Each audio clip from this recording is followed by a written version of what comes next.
साख्रिनि खौरां मोननो बड' जब निउस चेनेलखौ साबस्क्राइब खालाम आरो नटिफिकेशनखौ मोननो थाखाय बेल आइकनखौ दाबायनानै ला।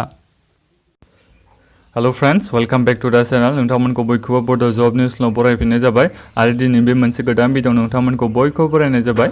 जोंहा दिनै 25 आगस्टआव बे 25 आगस्टआव जा गासै मोनबा साख्रिनि रिक्रुटमेन्ट फैनानै दङ गभर्नमेन्ट जब। बे रिक्रुटमेन्टनि बागैनो आं नोंथांमोननो खोन्थानो सानदों, बेनिखायनो नोंथांमोना भिडिअखौ जोबजासिम नायबानो जाबाय। बे मोनबा रिक्रुटमेन्टनि बागै नोंथांमोना मिथिनो हागोन। गिबियावनो आं नोंथांमोनसे मोनसे रिक्वेस्ट खालामो, नोंथांमोना चेनेलाव गोदानै फैदोंबा अननानै चेनेलखौ साबस्क्राइब खालामनानै ला आरो बेल आइकनखौ दाबायना लाबानो जाबाय जबनि आपडेटखौ मोनबाय थानो थाखाय। जोंहा नाम्बार 1 रिक्रुटमेन्टआनो STPI बिनिफ्राय फैदों रिक्रुटमेन्टआ, जायनि अर्गानाइजेसन नामखौ software technology parks of India होननानै बुङो। बेहाय माखासे पस्टनि नाम दङ, जेरै मेम्बार टेक्निकेल सापर्ट स्टाफ बे मोनसे जा पस्टनि नाम, एसिस्टेन्ट माल्टि टास्किं स्टाफ बे मोनसे जा पस्टनि नाम। बिसोर मोननै पस्टनि थाखाय जोंहा रिक्रुटमेन्टआ फैदों। जा नाम्बार अफ भेकेन्सि माने जा टटेल पस्टआ गोबां दं होननानै बुंदों, बेहाय भिडिअस दङ माने गोबां। नोंथांमोना बे साख्रिखौ एप्लाइ खालामनो थाखाय नोंथांमोननि इडुकेसनेल क्वालिफिकेसन मा होनदों, नोंथांमोननि फरायनाया जानांगोननो 10th माने नोंथांमोना मेट्रिक पास जानाय जानांगोन आरो नोंथांमोना माने हायार सेकेन्डारि पास जाबाबो नोंथांमोना बे साख्रिनि थाखाय एप्लाइ खालामनो हागोन। मेट्रिक पास जाबाबो नोंथांमोना बे साख्रिनि थाखाय एप्लाइ खालामनो हागोन। आरो जायफोर बिथांमोना दा डिग्री फरायगासिनो दं एबा डिग्री पास जाबाय, अब्लाबो नोंथांमोना बे साख्रिनि थाखाय एप्लाइ खालामनो हागोन। आरो जायफोर बिथांमोना डिप्ल'मा लानाय बिथांमोनाबो बे साख्रिनि थाखाय एप्लाइ अनलाइन खालामनो हागोन। बे एजनि लिमिट होदों, जोंहा बैसोआ जानांगोननो 18 बोसोर जानायनिफ्राय 36 बोसोरनि सिङाव थानाय गासैबो केन्डिडेटफ्रानो बे साख्रिनि थाखाय एप्लाइ खालामनो हागोन। बे एप्लिकेसन फिस लानाय जायाखै। जेनेरेल OBC फोरनि थाखायबो नो फि, SC ST फिमेल एक्स सार्भिसमेन बिथांमोननि थाखायबो नो फि। गासिबो केन्डिडेटफोरनि थाखायनो एप्लिकेसन फिस लानाय जायाखै, फ्रियैनो नोंथांमोना एप्लाइ अनलाइन खालामनो हागोन। जोंहा बे सेलेक्सनखौ अनलाइन एग्जाम लागोननो, बिनि उनाव इन्टारभिउ लानाय जागोन। जोंहा बे मोननै आदबै जोंहा सेलेक्सनखौ लानाय जागोन होननानै बे बुंदों। एप्लाइनि मोडआ जोंहा अनलाइन, नोंथांमोना बेखौ अनलाइन एप्लाइ खालामनो हागोन। जोंहा जबनि लकेसना अल इन्डिया, गासिबो अल इन्डियाआव जोंहा बे जबनि लकेसना। अफिसियेल वेबसाइट होनाय दं, नोंथांमोना बे अफिसियेल वेबसाइटखौ भिडिअनि डिसक्रिपसनाव मोननो हागोन। नोंथांमोना भिडिअनि डिसक्रिपसनाव थांनानै चेक खालामबानो जाबाय। बेहाय जोंहा माखासे इम्परटेन्ट डेट्स होनाय दंबावो, जेरै जोंहा अनलाइन एप्लाइआ माने जोंहा सोलिगासिनो दंखायो, माने स्टार्ट। जोंहा बे अनलाइन एप्लाइ सोलिगासिनो दंखायो लोगोफोर। जोंहा बे अनलाइन एप्लाइनि लास्ट डेटआ 20 सेप्टेम्बराव जोबहैगोन। नोंथांमोना 20 सेप्टेम्बरनि सिगां एप्लाइ अनलाइन खालामनो नाजाबानो जाबाय। अनलाइन एप्लाइआ दायो माने सोलिगासिनो दंखायो। आरो आं बेहाय माखासे इम्परटेन्ट लिंक्स होनानै दोनखादों, नोंथांमोना गिबियावनो नटिफिकेसनखौ डाउनलड खालामनानै नायग्रोबानो जाबाय। एप्लाइ खालामनायनि सिगां बे गासिबो डिटेल्स होनाय दङ, मा डकुमेन्ट्स आपल'ड खालामनांगौ एप्लाइ अनलाइनाव। बेजों लोगोसे नोंथांमोना नायखांजोबनानै बे एप्लाइ अनलाइनाव थांबानो नोंथांमोना एप्लाइ अनलाइननि डाइरेक्ट एप्लिकेसन फर्माव मोनहैगोन, माने अनलाइन फर्माव नोंथांमोना मोनहैगोन आरो बिदिनो नोंथांमोना एप्लाइ अनलाइन खालामनो हागोन। आं गासिबो लिंकखौ भिडिअनि डिसक्रिपसनाव होनानै दोनदों। जा सेकेन्ड नाम्बार रिक्रुटमेन्टआ NHM बिनिफ्राय फैदों रिक्रुटमेन्टआ, जायनि अर्गानाइजेसन नामखौ नेशनेल हेल्थ मिशन होननानै बुङो। बे माखासे पस्टनि नाम दं, जेरै staff nurse, medical officers, AYUSH medical officers, X-ray technician, EGC technician, lab technician, room servant, hospital manager, बिदिनो गोबां पस्ट दं आरो आं बेखौ माखासेखौ मेनसन खालामना होबाय बे भिडिअनि गेजेराव नोंथांमोननो। बेहाय बेफोर गासिबो पस्ट नामफोरनि थाखाय जा गासै टटेल पस्टआ दङनो, बेहाय 552 दं होनदों बेहाय गासै टटेल पस्टखौ। क्वालिफिकेसन जोंहा फरायनाया जानांगोन बे साख्रिखौ एप्लाइ खालामनो थाखाय 10th माने जोंहा मेट्रिक पास जानायफ्रानो बे साख्रिनि थाखाय एप्लाइ खालामनो हागोन। आरो जायफोर बिथांमोना 12th फरायगासिनो एबा 12th पास जाबाय बिथांमोनाबो बे साख्रिनि थाखाय एप्लाइ खालामनो हागोन। GNM, BSc नार्सिं डिग्री डिप्ल'माफोर लानाय बिथांमोना बे साख्रिनि थाखाय एप्लाइ खालामनो हागोन। एजनि लिमिट होनाय दङ, जोंहा मेक्सिमाम बेसेबां जानांगोननो 43 बोसोरनि जानांगोन होनदों। मेक्सिमाम माने 43 बोसोरनिफ्राय ओरै गोजौ आरो नोंथांमोना एप्लाइ खालामनो हानाय नंलिया। नोंथांमोना 43 बोसोरनि गासिबो गाहायनि केन्डिडेटफ्रा एप्लाइ खालामनो हागोन 18 बोसोर जानायनिफ्राय। जोंहा बे एप्लिकेसन फिस लादों। जेनेरेल OBC बिथांमोना 150 होनांगोन होनदों। ओमफ्राय जायफोर बिथांमोना SC ST फिमेल एक्स सार्भिसमेन बिथांमोना फिस होनांगौनि गोनांथि गैया, बिथांमोना फ्रियैनो अनलाइन एप्लाइ खालामनो हागोन। एप्लिकेसन फिस गैया बिथांमोननि थाखाय। जोंहा सेलेक्सना मेरिट लिस्ट ओमफ्राय इन्टारभिउ लानाय जागोन, एग्जामखौ लानाय जानाय नङा। नोंथांमोननि मार्कआ मोजां जानो नांसिगोन, अब्लानो नोंथांमोना मेरिट लिस्टआव फैगोन आरो ओमफ्राय इन्टारभिउआव नोंथांमोनखौ लिंहरनाय जागोन। एप्लाइनि मोडआ जोंहा अनलाइन, नोंथांमोना बेखौ अनलाइन एप्लाइ खालामनो हागोन। बेहाय जबनि लकेसना जोंहा महाराष्ट्र इन्डिया, जबनि लकेसना अफिसियेल वेबसाइट होनाय दं। नोंथांमोना बे अफिसियेल वेबसाइटखौ बे क्लिक हियाराव थांबानो नोंथांमोना बे अफिसियेल वेबसाइटआव मोनहैगोन। माखासे जोंहा इम्परटेन्ट डेट्स होनाय दङ, जेरै अनलाइन एप्लाइ जा स्टार्ट जागासिनो दंखायो, माने जोंहा एप्लाइआ जाखाबायानो, अनलाइन एप्लाइ सोलिगासिनो दङ। जोंहा लास्ट डेटआ अनलाइन एप्लाइनिया 27 आगस्टआव जोबहैगोन। नोंथांमोना 27 आगस्टनि सिगां एप्लाइ खालामनो नाजाबानो जाबाय।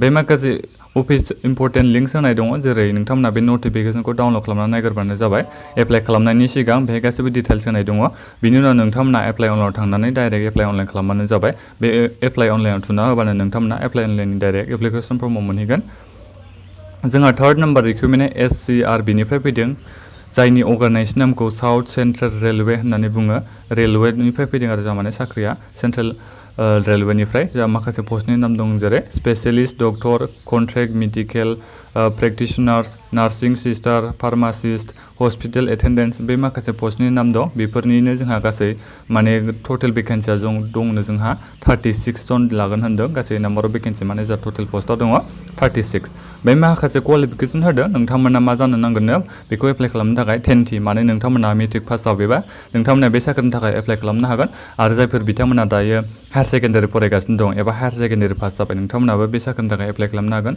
आरो जायफोर बिथांमोना MBBS ITI दं बिथांमोनाबो हागोन बे साख्रिनि थाखाय एप्लाइ खालामनो बेहाय बैसो बुंदों माने एजनि लिमिट नोंथांमोना 18 बोसोर जानाय जाथारनांगोन बे 18 बोसोर जानायनिफ्राय 23 बोसोरनि सिङाव थानाय गासैबो केन्डिडेटफ्रानो बे साख्रिनि थाखाय एप्लाइ खालामनो हागोन बे एप्लिकेसन फिस लानाय जायाखै जेनेरेल OBC बिथांमोननि थाखाय बे निल नोंथांमोना बेखौ फ्रियैनो अनलाइन एप्लाइ खालामनो हागोन गासैबो केन्डिडेटफ्रानो बे जोंहा सेलेक्सना टेलिफनिक ओमफ्राय अनलाइन इन्टारभिउ लानाय जादों नोंथांमोननि बे जायखिया बे टेलिफनिक नङाबा अनलाइन इन्टारभिउ लागोन आरो जायखिया नोंथांमोननो फन हरनानै अनलाइन इन्टारभिउ लागोन कल खालामनानै इन्टारभिउखौ लानाय जागोन होननानै बुंदों एप्लाइनि मोडआ नोंथांमोना बेखौ मेल हरनानै एप्लाइ खालामनांगोन अनलाइनानो जाहैबाय जेनेबा थ्रु मेल नालाय नोंथांमोना एप्लिकेसन फर्मखौ फिलआप खालामनानै मेलाव हरनांगोन आरो इमेलाव जबनि लकेसना तेलेंगाना इन्डिया अफिसियेल वेबसाइट होनाय दं नोंथांमोना बेखौ क्लिक हियराव थुना होबानो अफिसियेल वेबसाइटआव मोनहैगोन जोंहा बेहाय माखासे इम्पर्टेन्ट डेट्स होनाय दङ जेरै अनलाइन एप्लाइआ जोंहा 20 आगस्तनिफ्राय सोलिबाय बे 20 आगस्तनिफ्राय सोलिनानै जोंहा अनलाइन एप्लाइनि लास्ट डेटआ 28 आगस्तसिम थागोन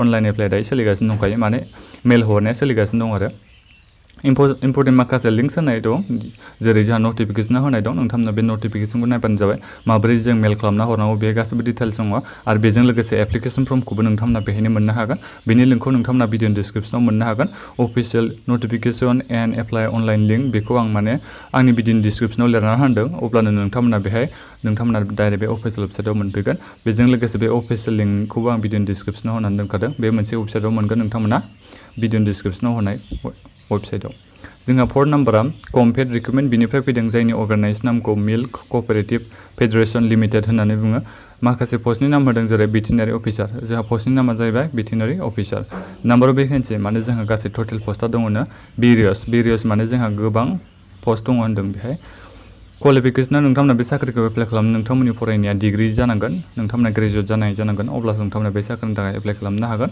बेहाय एजनि लिमिट होदों जोंहा 18 बोसोर जानायनिफ्राय 32 बोसोरनि सिङाव थानाय गासैबो केन्डिडेटफ्रा बे साख्रिनि थाखाय एप्लाइ खालामनो हागोन एप्लिकेसन फिस लानाय जायाखै जेनेरेलानो जा अबिसियानो जा SC ST फिमेल एक्स सार्भिसमेन गासैबो केन्डिडेटफोरनि थाखाय एप्लिकेसन फिस गैया नोंथांमोना बेखौ फ्रियैनो अनलाइन एप्लाइ खालामनो हागोन जोंहा सेलेक्सना रिटेन टेस्ट आरो इन्टारभिउ लानाय जागोन रिटेन टेस्ट नङाबा इन्टारभिउ रिटेन टेस्टबो जानो हागौ नङाबा इन्टारभिउ लानाय जागोन होनदों जायखिया बे बबे मोनसे आदबजों जायो बेखौ जायखिया होनानै दोनदों रिटेन टेस्टबो जानो हागौ इन्टारभिउबो जानो हागौ एप्लाइनि मोडआ अनलाइन नोंथांमोना बेखौ अनलाइन एप्लाइ खालामनो हागोन जबनि लकेसना बिहार इन्डिया अफिसियेल वेबसाइट होनाय दं नोंथांमोना बेखौ भिजिट खालामबानो जाबाय अफिसियेल वेबसाइटआव थांनानै माबाफोर नटिफिकेसनफोर नायनोबा इम्पर्टेन्ट डेट्स होनाय दङ जा अनलाइन एप्लाइ स्टार्ट जागासिनो दंखायो जोंहा अनलाइन एप्लाइनि लास्ट डेटआ 20 सेप्टेम्बर नोंथांमोना 20 सेप्टेम्बरनि सिगां अनलाइन एप्लाइ खालामनो हागोन जायफोर बिथांमोना ग्रेजुवेट जाबाय माखासे इम्पर्टेन्ट लिंक्स होनाय दं नोंथांमोना बे नटिफिकेसनखौ नायगोन हागोन एप्लाइ खालामनायनि सिगां बिनिफ्राय नोंथांमोना एप्लाइ अनलाइन थांनानै एप्लाइ अनलाइन खालामहैनो हागोन जोंहा 5 नाम्बार रिक्रुटमेन्टआ UPSC बिनिफ्राय फैदों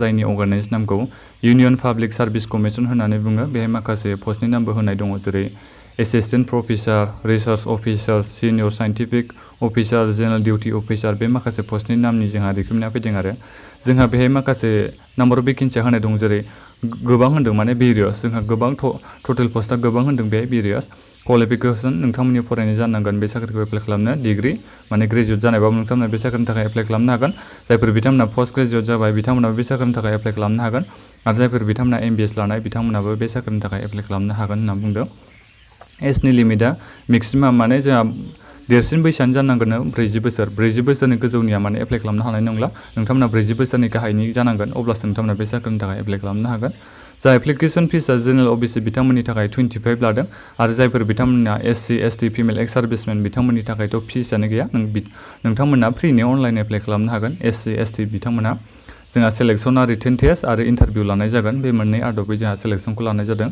एप्लाइनि मोडा जोंहा अनलाइन जबनि लकेसनखौ बेहाय अल इन्डिया होदों अफिसियेल वेबसाइट होनाय दं नोंथांना बे अफिसियेल वेबसाइटखौ भिजिट खालामनो हागोन इम्पर्टेन्ट डेट्स होनाय दङ जोंहा अनलाइन एप्लाइ स्टार्ट जाखाबाय लोगोफोर जोंहा लास्ट डेटआ अनलाइन एप्लाइनिया 10 सेप्टेम्बराव जोबहैगोन नोंथांमोना 10 सेप्टेम्बरनि सिगां अनलाइन एप्लाइ खालामनो नाजाबानो जाबाय बेहाय इम्पर्टेन्ट माखासे लिंक्स होनाय दङ जेरै अफिसियेल नटिफिकेसन PDF नोंथांमोना बेखौ डाउनलड खालामनानै बेजों लोगोसे आं एप्लाइ अनलाइन लिंकखौबो होनानै दोनदों नोंथांमोना एप्लाइ खालामनोबा नटिफिकेसनखौ नायग्रोदो बिनि उनाव एप्लाइ अनलाइननि बे लिंकआव थांनानै नोंथांमोना अनलाइन एप्लाइ खालामबानो जाबाय बेनोमोन लोगोफोर दिनैनि बे मोनबा जबनि रिक्रुटमेन्ट फैनाया नोंथांमोना बबेबा मोनसे साख्रिनि थाखाय एलिजिबोलबा एप्लाइ खालामदो आरो नोंथांमोना भिडिअखौ मोजां मोनदोंबा लाइक खालामनो हादो आरो चेनेलाव गोदानै फैदोंबा अन्नानै चेनेलखौ साबस्क्राइब खालाम आरो नटिफिकेसनखौ दाबायना लाबानो जाबाय सानफ्रामबो जबनि आपडेटखौ मोनबाय थानो थाखाय आरो नोंथांमोना बबेबा माबाफोर कनफिउस मोनदोंबा अन्नानै कमेन्ट बक्सआव कमेन्ट खालाम गोजोन्थों लोगोफोर